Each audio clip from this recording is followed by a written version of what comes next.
कि भारत के चुनाव आयोग का नियम यह कहता है कि अगर आप अपनी संपत्ति के बारे में कोई गलत जानकारी देते हैं, अगर आप अपनी डिग्री के बारे में कोई जानकारी गलत देते हैं, तो आपकी सदस्यता रद्द हो सकती है। यानी भारत के प्रधानमंत्री की डिग्री जांच करा ली जाए, वो फर्जी निकलती है तो मोदी जी की सदस्यता पूरी तरीके से रद्द हो जाएगी।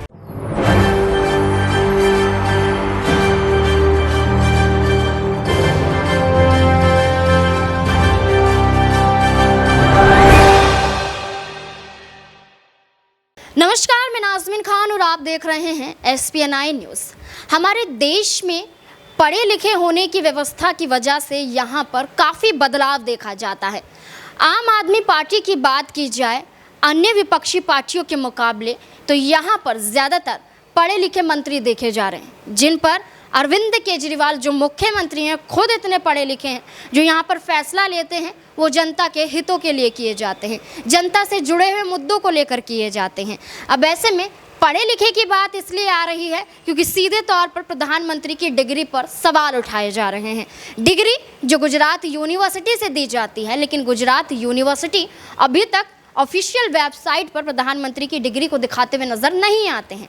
इसलिए यहाँ पर इस मुद्दे को उठाया जा रहा है और इस मुद्दे के तहत यहाँ पर पढ़ा लिखा होना इसलिए कहा जा रहा है क्योंकि देश की व्यवस्था और देश का जो सियासत है वो किसके हाथों में है, ये साफ तौर पर देखा जाता है। राज्यों की बात कर ले या पूरे देश की बात कर ले, यहाँ पर अगर पढ़े लिखे होने की वजह से सही फैसला लिया जाता है तो देश ऊंचाइयों तक जाता है, लोकतंत्र बचा रहता है और हमारे देश का मान सम्मान भी बढ़ता है।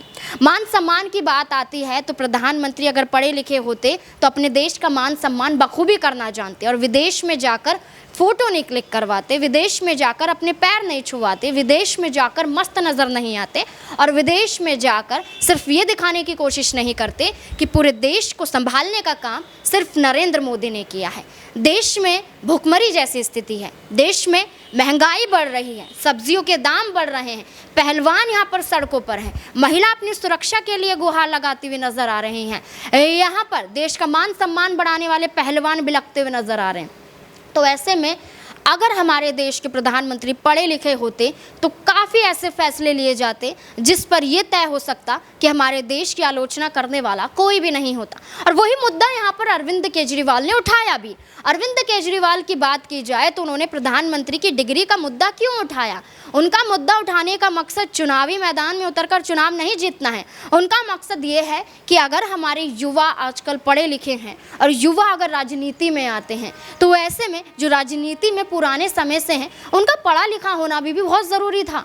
अगर वो पढ़े लिखे होते तो देश में जो फैसले लिए गए हैं, जिन योजनाओं को लागू किया गया है, वो जल्दबाजी में ना किया जाता। नोटबंदी, GST और यहाँ पर कोरोना काल में जो यहाँ पर लॉकडाउन लगाया गया और उसके साथ साथ कोरोना में जैसे मुफ्त वैक्सीन को लेकर बात की गई, तमाम मुद्दे लगा लीजिए आप यहाँ पर, उससे प्रधानमंत्री नरेंद्र मोदी बिना किसी की सलाह लिए, बिना विपक्षी पार्टियों की बैठक किए हुए अपने आप फैसला लिए और उस फैसले के बाद परेशानी किसको हुई? देश के प्रधानमंत्री को नहीं हुई, आम जनता को हुई। और इसी परेशानी के तहत यहाँ पर डिग्री पर सवाल उठाने लाजमी हो जाते हैं। जब नोटबंदी हुई तो सड़कों पर कौन आया अपने पैसे को बदलवाते हुए, अपने पैसों के तहत रोते बिलखते हुए कि हमारी मेहनत की कमाई कैसे बर्बाद हो रही है? तो यही एक जरिया है कि अगर हमारे राजनेता पढ़े लिखे होंगे तो यहाँ पर बदलाव बहुत कुछ हो सकता है। इसी मुद्दों को लेकर अरविंद केजरीवाल ने दोबारा गुजरात हाईकोर्ट का रुख किया और प्रधानमंत्री नरेंद्र मोदी की डिग्री को लेकर सवाल उठाते हुए याचिका दाखिल की। और जिस तहत यहाँ पर पुराने मामले की बात की जाए तो डिग्री उठाने के मकसद को लेकर अरविंद केजरीवाल पर निशाना साधते हुए जुर्माना लगाया गया, उसको भी चुनौती देते हुए अरविंद केजरीवाल नजर आए। अब ऐसे में राज्यसभा सांसद संजय सिंह है, वो यहाँ पर काफ़ी कुछ खुलासा करते हुए नजर आते हैं। प्रधानमंत्री नरेंद्र मोदी की डिग्री को दिखाते हुए सच्चाई बताते हैं कि अरविंद केजरीवाल कहना क्या चाहते थे। क्या कुछ यहाँ पर संजय सिंह कहते हुए नजर आ रहे हैं, देखिए इस रिपोर्ट में। प्रधानमंत्री की डिग्री का मामला जब से सामने आया है, पूरी की पूरी भारतीय जनता पार्टी बौखला गई है। सारे मंत्री, सारे प्रवक्ता, सारी की सारी भारतीय जनता पार्टी अपने प्रधानमंत्री के फर्जी डिग्री को सही साबित करने में जुट गई है। और मैं इसको फर्जी डिग्री क्यों कह रहा हूं? इसलिए कह रहा हूं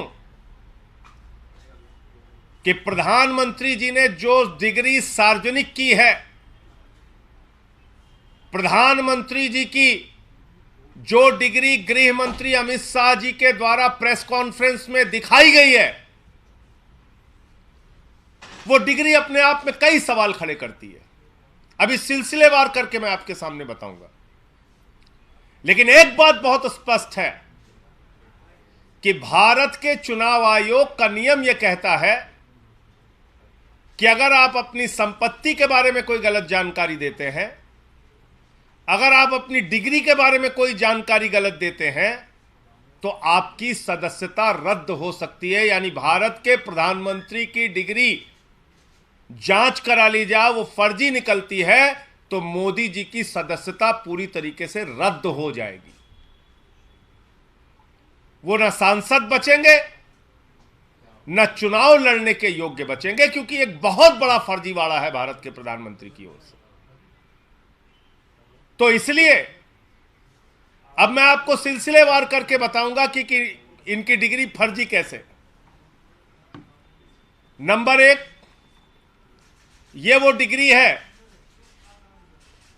जो गृह मंत्री अमित शाह ने प्रेस कॉन्फ्रेंस करके दिखाई थी और कहा था कि प्रधानमंत्री की मास्टर डिग्री ये है। गुजरात विश्वविद्यालय से उन्होंने मास्टर ऑफ आर्ट्स किया है। अब इस डिग्री में देखिए आप, नकल के लिए भी अकल चाहिए होती है, लेकिन इस नकल में अकल का इस्तेमाल नहीं किया गया। यहां पर यूनिवर्सिटी लिखा हुआ है और यूनिवर्सिटी की स्पेलिंग में विक्ट्री का वी जो आता है उसके इस्तेमाल की जगह बैट का भी इस्तेमाल किया गया है। यह हो गया यूनिवर्सिटी। तो हमारे मोदी जी यूनिवर्सिटी से पढ़ाई किए हुए हैं और इसी सर्टिफिकेट में एक जगह और यूनिवर्सिटी लिखा हुआ है, नीचे उसकी अंग्रेजी ठीक लिखी हुई है। यहां बी आ गया, यहां पे विक्ट्री का वी आ गया। ये देखिए आप, इसी सर्टिफिकेट की बात कर रहा हूं जो गृह मंत्री जी ने दिखाई। दूसरा, मास्टर ऑफ आर्ट्स जिस फॉन्ट के अंदर लिखा गया है, जिस फॉन्ट में यानी कि जिस लिपि शैली में मास्टर ऑफ आर्ट्स लिखा गया है, इस लिपि शैली की शुरुआत 1992 में हुई है। यह फॉन्ट, यह लिपि शैली, मास्टर ऑफ आर्ट्स जिसमें लिखा गया है, यह लिपि शैली आई है, यह फॉन्ट आया है 1992 में। और प्रधानमंत्री जी का क्या दावा है कि उन्होंने 1983 में ही एमए पास कर लिया था। यहाँ सिर्फ संजय सिंह ही नहीं है, अतिशी हैं, सौरभ भारद्वाज है, राघव चड्ढा हैं, खुद अरविंद केजरीवाल हैं। तमाम तरीके से अपनी डिग्री दिखाते भी हैं और डिग्री के तहत ये भी कहते हैं कि हमने यहाँ पर जो फैसले लिए हैं उससे जनता यहाँ पर काफ़ी खुश नज़र आती है और इसलिए हमें दिल्ली में चुनकर लाती हैं। अब सीधे तौर पर ये देखा जाए तो संजय सिंह का ये खुलासा ये भी था कि अगर हमारी प्रधानमंत्री को लेकर और उनकी डिग्री पर जो सवाल खड़े किए जा रहे हैं तो सीधे तौर पर चुनाव आयोग यहाँ पर फैसला सुना सकता है और सुप्रीम कोर्ट भी फैसला सुना सकता है। और ऐसे में देखा जाए तो अभी मामला गुजरात कोर्ट में चल रहा है। गुजरात कोर्ट की बात की जाए तो अगर फैसला आता है तो सीधे तौर पर प्रधानमंत्री को अपना इस्तीफा सौंपना पड़ेगा और इस्तीफा देते हुए सीधे तौर पर अपने पद से हटना पड़ेगा, क्योंकि यहाँ पर डिग्री नहीं, फर्जीवाड़े का मामला सामने आ जाता है। और फर्जीवाड़े का मामला सामने आ जाता है और डिग्री, पढ़ाई से लिखा हुआ मामला सामने आ जाता है, तो चुनाव आयोग इसमें तुरंत संज्ञान ले सकता है और सीधे तौर पर कोई भी हो, हमारे देश का प्रधानमंत्री ही क्यों ना हो, उससे इस्तीफा भी ले सकता है। अब इस मुद्दे को लेकर आपकी क्या राय कि गुजरात हाई कोर्ट में अरविंद केजरीवाल की जीत होगी? अगर जीत होगी तो क्या चुनाव आयोग प्रधानमंत्री का इस्तीफा लेते हुए नजर आएंगे? क्या है आपकी राय? कमेंट बॉक्स में जरूर बताएं। धन्यवाद।